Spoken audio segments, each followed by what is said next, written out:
Welcome to Shri Rajiv Gandhi IAS academy. Friends, இந்த வீடியோவில் August 30ஆம் தேதிக்கான கரண்ட் அஃபேர்ஸ் எல்லாமே பார்க்க போகிறோம். சரி, வாங்க பார்க்கலாம். ஃப்ரெண்ட்ஸ், இந்த வீடியோ நோட்ஸ் எல்லாமே கீழே பிடிஎஃபாக டிஸ்கிரிப்ஷன் கொடுத்துருக்கோம். அதெல்லாமே கிளிக் பண்ணி டவுன்லோட் பண்ணிச்சிங்க. அப்புறம் நம்ம டெலிகிராம் குரூப் லிங்க்மே கீழே டிஸ்கிரிப்ஷன் கொடுத்துருக்கோம். அதிலேயுமே கிளிக் பண்ணி ஜாயின் பண்ணிங்க. நம்முடைய டெலிகிராம் குரூப்பில் கரண்ட் அஃபேர்ஸ் குவிசஸ் நடத்திட்டு வரோம். நீங்களுமே ஜாயின் பண்ணி அட்டெண்ட் பண்ணிக்கலாம். ஓகே, சரி வாங்க பார்க்கலாம். ஃபஸ்ட்டு, இந்தியாவில் அடுத்த 10 ஆண்டுகளில் எவ்வளவு ரூபாய் முதலீடு செய்ய ஜப்பான் இலக்கு வைத்துள்ளது? இதற்கான ஆன்சர் ரூபாய் 6 லட்சம் கோடி. இப்போ பார்த்தீங்க அப்படின்னா 15வது இந்தியா ஜப்பான் உச்சி மாநாடு டோக்கியோவில் நடைபெற்றது. இதில் தான் ஜப்பான் தெரிவித்திருக்காங்க என்ன அப்படின்னா, இந்தியாவில் அடுத்த 10 ஆண்டுகளில் ரூபாய் 6 லட்சம் கோடியை முதலீடு செய்கிறதுக்கு ஜப்பான் இலக்கு வச்சுருக்காங்க அப்படிங்கிறத தெரிவித்திருக்காங்க. இப்போது இந்தியா மற்றும் ஜப்பான் இடையே 13 ஒப்பந்தங்கள் கையொப்பமாக இருக்குது. இந்த ஒப்பந்தத்தின்படி இந்தியாவிலிருந்து அடுத்த 5 ஆண்டுகளில் 50,000 தொழிலாளர்கள் ஜப்பானுக்கு அனுப்பப்படுவாங்க. அதே மாதிரி சந்திராயன் 5 திட்டம், இதை கூட்டாக மேற்கொள்கிறதுக்காக இந்தியா மற்றும் ஜப்பான் ஒப்பந்தம் பண்ணியிருக்காங்க. இந்த ஒப்பந்தம் இஸ்ரோவுக்கும் ஜாக்ஸாவுக்கும் இடையில் போட்டிருக்காங்க. இஸ்ரோ அப்படின்னா நம்ம இந்தியாவுடைய இந்திய விண்வெளி ஆய்வு மையம், ஜாக்ஸா அப்படின்னா ஜப்பான் விண்வெளி ஆய்வு மையம். இந்த உச்சி மாநாட்டில் நம்ம பிரதமர் சில அறிவிப்புகளை வெளியிட்டிருக்காரு. அது என்ன அப்படின்னா, உலக பொருளாதார வளர்ச்சியில் இந்தியாவுடைய பங்களிப்பு 18% இருக்குது அப்படிங்கிறத தெரிவித்திருக்காரு. இந்தியாவில் இருக்கிற மொத்த அந்நிய செலவாணி கையிருப்பு இப்போ $700 பில்லியன் இருக்குது அப்படிங்கிறத தெரிவித்திருக்காரு. இது ரூபாய் மதிப்பில் 61,74,000 கோடி. அடுத்தது, தமிழக தீயணைப்பு மற்றும் பேரிடர் மீட்பு பணி ஆணையத்தின் தலைவராக நியமனம் செய்யப்பட்டவர் யார்? இதற்கான ஆன்சர் சங்கர் ஜிவால். இப்போ பார்த்தீங்க அப்படின்னா, தமிழக தீயணைப்பு மற்றும் பேரிடர் மீட்பு பணி ஆணையம் அப்படிங்கிற ஒரு ஆணையத்தை இப்போ உருவாக்கியிருக்காங்க. இந்த ஆணையம் பார்த்திங்க அப்படின்னா செப்டம்பர் 1ஆம் தேதியிலிருந்து செயல்பாட்டிற்கு வரும். இதோடைய தலைவராக சங்கர் ஜிவால் அப்படிங்கிறவர் அப்பாயின்ட் பண்ணியிருக்காங்க. யார் இவர் அப்படின்னா, இவர் இப்போது நம்ம தமிழக காவல்துறையுடைய தலைமை இயக்குனராக இருக்கிறார். அவர் ஆகஸ்ட் 31ஆம் தேதி இந்த தமிழக காவல்துறையுடைய தலைமை இயக்குனராக இருக்கார்ல, அந்த பதவியிலிருந்து ஓய்வு பெறுவார். அதுக்கு அடுத்தது இந்த ஆணையம் இப்போ அமைக்கிறாங்கல்ல, அந்த ஆணையத்துடைய தலைவராக செயல்படுவார். இந்த ஆணையம் என்ன பண்ணுவாங்க அப்படின்னா, இப்போ ரயில் விபத்து நடக்குது, அப்புறம் சாலை விபத்து நடக்குது, அப்புறம் புயல், வெள்ளம், இந்த மாதிரிப்பட்ட பேரிடர்லாம் நம்ம இந்தியாவில் நடக்குதுல்ல, தமிழ்நாட்டில் நடக்குதுல்ல, அப்போது இந்த டைமில் எப்படி மீட்பு பணிகள் பண்ணுறாங்க, சிறப்பாக பண்ணுறாங்களா அப்படிங்கிறத ஆய்வு பண்ணோம். அப்புறம் தீ விபத்து போன்றதில் தீயணைப்புத்துறை இருக்குல்ல, அவங்க எப்படி செயல்படுறாங்க அப்படிங்கிறத ஆய்வு பண்ணோம். தீயணைப்புத்துறையினர் விபத்து பகுதிகளுக்கு விரைவாக செல்வது எப்படி அப்படிங்கிறது சம்பந்தமாகவும் ஆய்வு பண்ணுவாங்க. அடுத்தது, சர்வதேச நாணய நிதியத்தின் செயல்பாட்டு இயக்குநராக நியமனம் செய்யப்பட்ட இந்தியர் யார்? இதற்கான ஆன்சர் உர்ஜித் பட்டேல். இப்போ பார்த்தீங்க அப்படின்னா, சர்வதேச நாணய நிதியம் IMF அப்படின்னு சொல்லுவாங்க, இன்டர்நேஷ்னல் மானிட்டரி ஃபண்ட், இதோடைய செயல்பாட்டு இயக்குனர் எக்ஸிக்யூட்டிவ் டைரக்டராக உர்ஜித் பட்டேல் அப்படிங்கிறவர் அப்பாயின்ட் பண்ணியிருக்காங்க. இவர் இந்திய ரிசர்வ் வங்கியுடைய முன்னாள் ஆளுநராக இருந்தவர். IMF இந்த IMF உடைய செயல்பாட்டு இயக்குனர் பதவியில் 25 பேர் இருக்காங்க. அப்போது இவர் ஒருத்தர் மட்டும் கிடையாது, இன்னும் நிறைய பேர் இந்த மாதிரி இருக்காங்க. இவங்களெல்லாம் உறுப்பு நாடுகளுடைய குழுக்கள் தேர்வு பண்ணுவாங்க. IMF இன்டர்நேஷ்னல் மானிட்டரி ஃபண்ட், இதை பற்றி பார்த்தீங்கன்னா தமிழில் சர்வதேச நாணய நிதியம் 1944ஆவது ஆண்டு இந்த அமைப்பு உருவாக்கியிருந்தாங்க. இதோடைய தலைமையகம் அமெரிக்காவுடைய வாஷிங்டனில் தான் இருக்குது. இதோடைய மேனேஜிங் டைரக்டர், அதாவது நிர்வாக இயக்குனர் யார் அப்படின்னா கிறிஸ்டலினா ஜார்ஜிவா அப்படிங்கிறவங்க. ஃப்ரெண்ட்ஸ், நம்ம ராஜீவ்காந்தி ஐஏஎஸ் அகாடமியில் SSC எக்ஸாம் அப்புறம் பேங்கிங் எக்ஸாமுக்காக நம்ம ஃப்ரீ கிளாஸ் நடத்துகிறோம். யாருக்காக அப்படின்னா, காலேஜ் ஃபைனல் இயர் படிக்கிற ஸ்டூடெண்ட்ஸுக்காக ஃப்ரீ கிளாஸஸ் நடத்துகிறோம். உங்களுக்கு தெரிஞ்சவங்க யாராவது காலேஜ் ஃபைனல் இயர் படிக்கிறாங்க அப்படின்னா நீங்கள் இதை அவங்களுக்கு சென்ட் பண்ணுங்கள். கண்டிப்பாக இது அவங்களுக்கு பயனுள்ளதாக இருக்கும். அதே மாதிரி TNPSC குரூப் 2 எக்ஸாமுக்காக இலவச மார்க் டெஸ்ட் நம்ம இன்ஸ்டியூட் சார்பில் நடத்துகிறோம். ஏற்கனவே நடந்து முடிஞ்ச மார்க் டெஸ்ட்டுக்கான PDF எல்லாமே இந்த வீடியோடைய டிஸ்கிரிப்ஷனில் கொடுத்துருக்கோம், நீங்கள் கிளிக் பண்ணி பாருங்கள். இதில் நீங்கள் ஜாயின் பண்ணோம் அப்படின்னா ஸ்க்ரீனில் தெரிகிற நம்பருக்கு கால் பண்ணி பேசினா மட்டும் போதும். அடுத்தது, கனடாவுக்கான இந்திய தூதராக நியமனம் செய்யப்பட்டவர் யார்? இதற்கான ஆன்சர் தினேஷ் பட்நாயக். இப்போ பார்த்தீங்க அப்படின்னா, கனடாவுக்கான இந்திய தூதராக தினேஷ் பட்நாயக் அப்படிங்கிறவரை அப்பாயின்ட் பண்ணியிருக்காங்க. இதே மாதிரி இந்தியாவுக்கான கனடா தூதராக கிறிஸ்டோஃபர் கூட்டர் அப்படிங்கிறவரை அப்பாயின்ட் பண்ணியிருக்காங்க. இப்போது கனடாவுக்கான இந்திய தூதர், இவருடைய பணி என்ன அப்படின்னா, இவர் நம்ம இந்தியாவை சேர்ந்தவர். அந்த தினேஷ் பட்நாயக் அப்படிங்கிறவர் இருக்கார்ல, அவர் நம்ம இந்தியாவை சேர்ந்தவர். இவர் கனடாவில் இருப்பார். கனடாவில் இருந்து நம்ம இந்தியாவுக்கும் கனடாவுக்கும் இடையில் ஒரு உறவில் இருக்கிற பாலமாக விளங்குவார். அதே நேரம் இந்தியாவுக்கான கனடா தூதர் கிறிஸ்டோஃபர் கூட்டர், இவர் பார்த்திங்கன்னா நம்ம இந்தியாவில் இருப்பார்.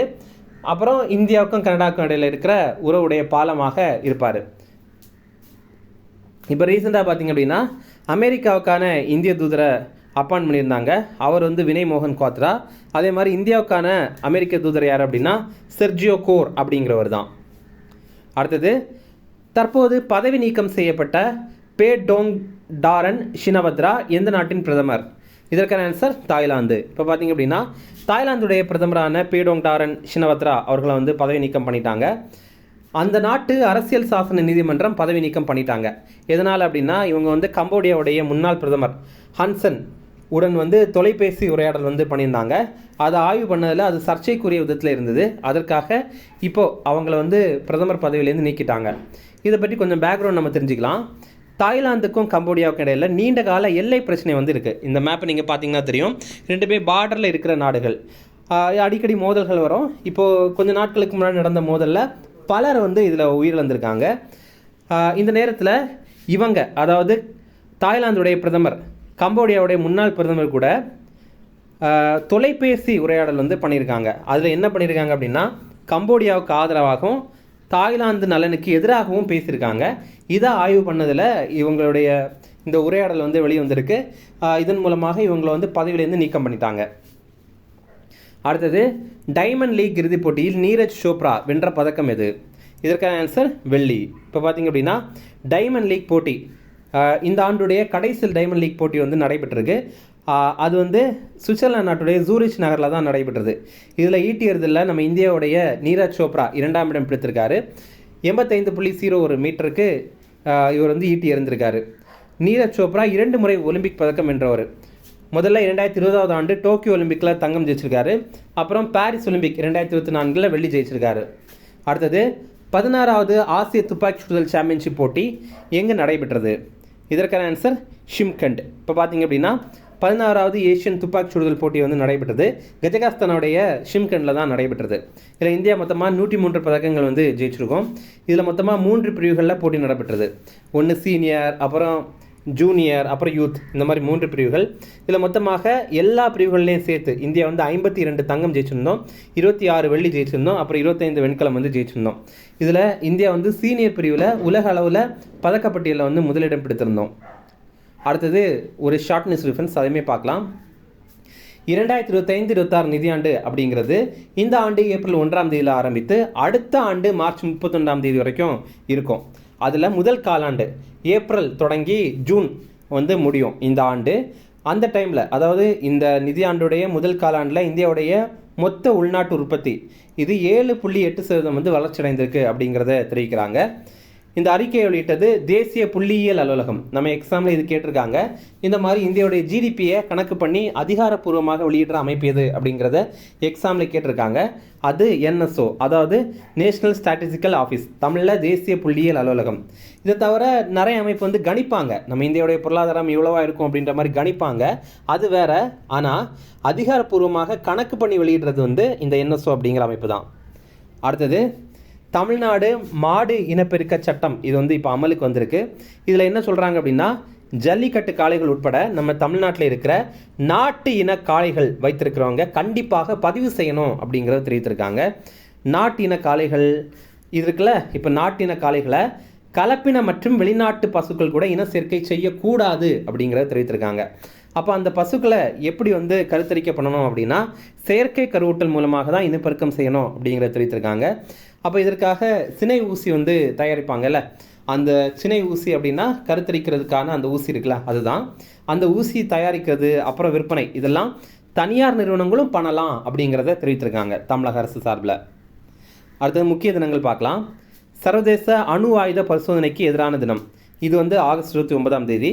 அடுத்தது உலக நீர் வாரம், இது ஆகஸ்ட் 24ஆம் தேதியிலிருந்து 28ஆம் தேதி வரைக்கும்.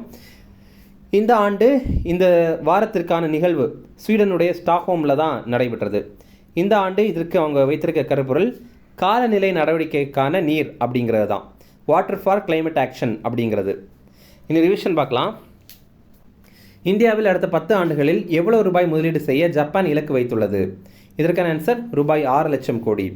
அடுத்தது, தமிழக தீயணைப்பு மற்றும் பேரிடர் மீட்பு பணி ஆணையத்தின் தலைவராக நியமனம் செய்யப்பட்டவர் யார்?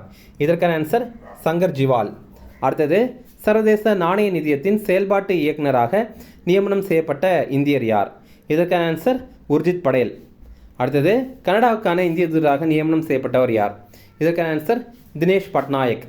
அடுத்தது தற்போது பதவி நீக்கம் செய்யப்பட்ட பே டோங் டாரன் ஷினவத்ரா எந்த நாட்டின் பிரதமர்? இதற்கான ஆன்சர் தாய்லாந்து. அடுத்தது டைமண்ட் லீக் இறுதிப் போட்டியில் நீரஜ் சோப்ரா வென்ற பதக்கம் எது? இதற்கான ஆன்சர் வெள்ளி. அடுத்தது 16வது ஆசிய துப்பாக்கி சுடுதல் சாம்பியன்ஷிப் போட்டி எங்கு நடைபெற்றது? இதற்கான ஆன்சர் ஷிம்கண்ட். அவ்வளோதான் ஃப்ரெண்ட்ஸ். இந்த வீடியோ இருந்தால் கண்டிப்பாக லைக் பண்ணுங்கள். நம்மளுடைய சேனலுக்கு சப்ஸ்கிரைப் பண்ணி வச்சுங்க. உங்களுடைய நண்பர்களுக்குமே ஷேர் பண்ணுங்கள். கண்டிப்பாக இது அவங்களுக்கும் பயனுள்ளதாக இருக்கும். Okay, thank you.